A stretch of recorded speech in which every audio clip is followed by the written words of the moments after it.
Hello दोस्तों, ये है जेम्स क्लियर और इन्होंने बुक लिखी है एटॉमिक हैबिट, जो न्यूयॉर्क टाइम बेस्ट सेलर हो चुकी है। जैसे एक ब्रिक मॉलिक्यूल से बना होता है और एक मॉलिक्यूल एटम से बना होता है, उसी तरह हमारी सक्सेस भी बड़े चेंजेस या बड़े डिसीजन पे डिपेंड नहीं करती है। वो डिपेंड करती है हमारी छोटी छोटी हैबिट्स और आदतों पर। हमें हमेशा यही बताया जाता है कि हमें अगर सक्सेसफुल होना है, लाइफ में कुछ पाना है, तो हमें बड़े डिसीजंस लेने पड़ेंगे, अपनी लाइफ में बड़े चेंजेस करने पड़ेंगे। लेकिन ऑथर जेम्स क्लियर ने अपनी बुक में बताया कि वो बड़े डिसीजन या बड़े चेंजेस नहीं, हमारी छोटी आदतें हैं जो हमारी सक्सेस और हमारी लाइफ को कंट्रोल करती हैं। हम लोग चाहे माने या चाहे ना माने, लेकिन एटॉमिक हैबिट्स हमेशा हमारी लाइफ को पूरी तरह से कंट्रोल करती हैं और हमारी सक्सेस और फेलियर इन्हीं छोटी छोटी हैबिट्स और डिसीजंस पे ही डिपेंड करती है।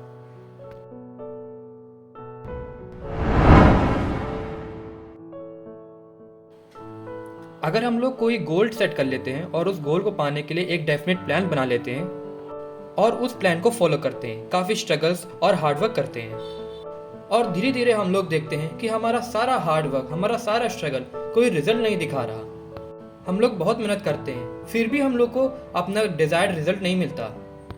तब हम लोग अपना पेशेंस खो देते हैं और क्विट कर देते हैं। और इसी प्रोग्रेस को जेम्स क्लियर ने कहा है द प्लेटू ऑफ लेटेंट पोटेंशियल। हम लोग को लगता है कि हमारी ग्रोथ लीनियर होगी, बस हम लोग काम करते रहेंगे, हार्ड वर्क करते रहेंगे और धीरे धीरे हम लोग को अपने गोल्स मिलते रहेंगे। लेकिन हमारा ये चार्ट हमेशा लीनियर नहीं होता, बल्कि एक कर्व्ड होता है जो नीचे से उठ के धीरे धीरे ऊपर जाता है। हमारा हार्ड वर्क और लेबर मैटर तो कर रहे होते, बस हम लोग को दिखाई नहीं देता है। और जब हमारी प्रोग्रेस इस प्लेटू ऑफ लेटेंट पोटेंशियल को पार कर जाती है, तब हम लोग को अपने रिजल्ट्स दिखाई देने लगते हैं। इसीलिए हम लोग को क्विट नहीं करना चाहिए। अगर आपको अपने डिजायर्ड गोल नहीं मिल रहे हैं, तो जाहिर सी बात है कि आप अभी उसी प्लेटू में हैं। अभी आपको और भी काम करना है, और जब आप लेटेंट पोटेंशियल ऑफ प्लेटू को पार कर देंगे, तब आपको अपने गोल्स के रिजल्ट्स दिखाई देने लगेंगे।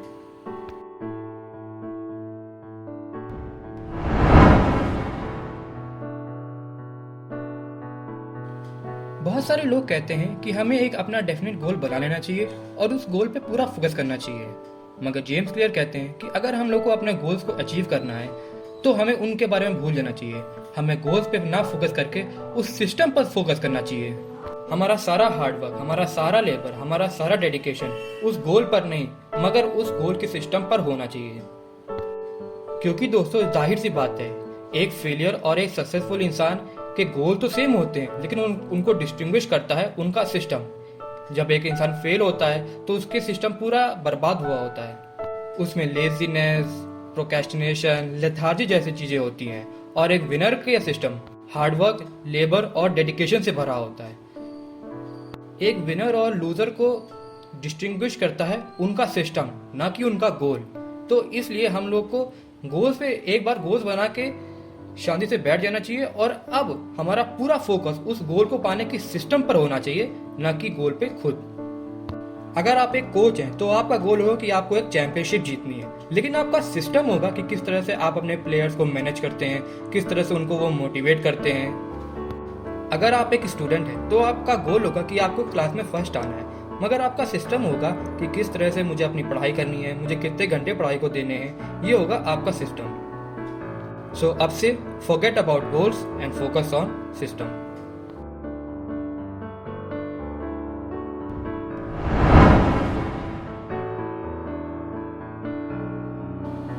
जेम्स क्लियर के हिसाब से 3 लेयर्स होती हैं बिहेवियर चेंज की।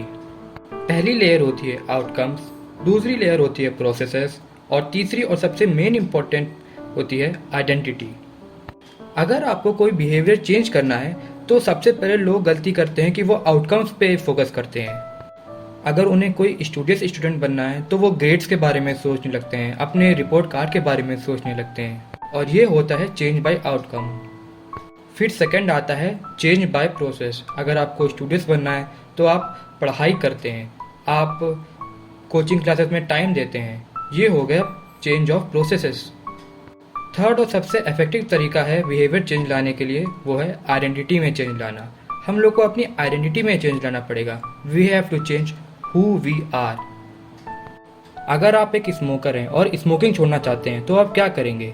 आप पूरी कोशिश करेंगे कि आप सिगरेट को हाथ ना लगाएं, आप सिगरेट के पैकेट को खरीदें ना, इस चीज़ के लिए आपको बहुत सारी सेल्फ कंट्रोल और विल पावर की ज़रूरत पड़ेगी। लेकिन आप चाहे जितना रेजिस्ट कर लें, उस सिगरेट पीने की तलब, वो डिज़ायर, वो अर्ज अभी भी आपके अंदर ही है।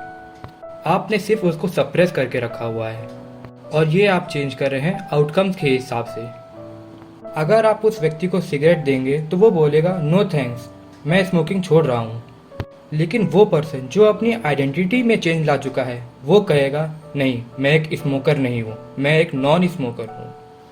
पहले केस में आप अपने आप को रिकग्नाइज करते हैं कि आप एक स्मोकर थे, लेकिन अब आप स्मोकिंग छोड़ना चाहते हैं। मगर दूसरे केस में आप अपने आप को स्मोकर मानते ही नहीं हैं, आपकी गिनती अब नॉन स्मोकर्स में आती है और इसको कहते हैं आइडेंटिटी चेंज। आपको ये चेंज करना हो कि आप अपने बारे में क्या बिलीव करते हैं। हमें अपने बिहेवियर्स के आउटकम पे नहीं, हमें खुद की आइडेंटिटी पर चेंज लाना पड़ेगा।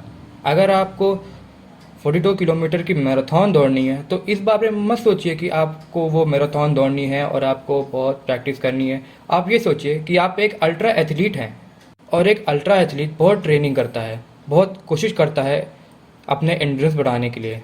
अगर आप एक ड्रग एडिक्ट हैं तो आप ये मत कहिए कि मुझे ड्रग्स छोड़ना है, ये कहिए कि मैं एक ड्रग एडिक्ट हूँ ही नहीं, मैं एक नॉर्मल पर्सन हूँ। आइडेंटिटी में चेंज लाना बहुत इंपॉर्टेंट और इम्पैक्टफुल थिंग है।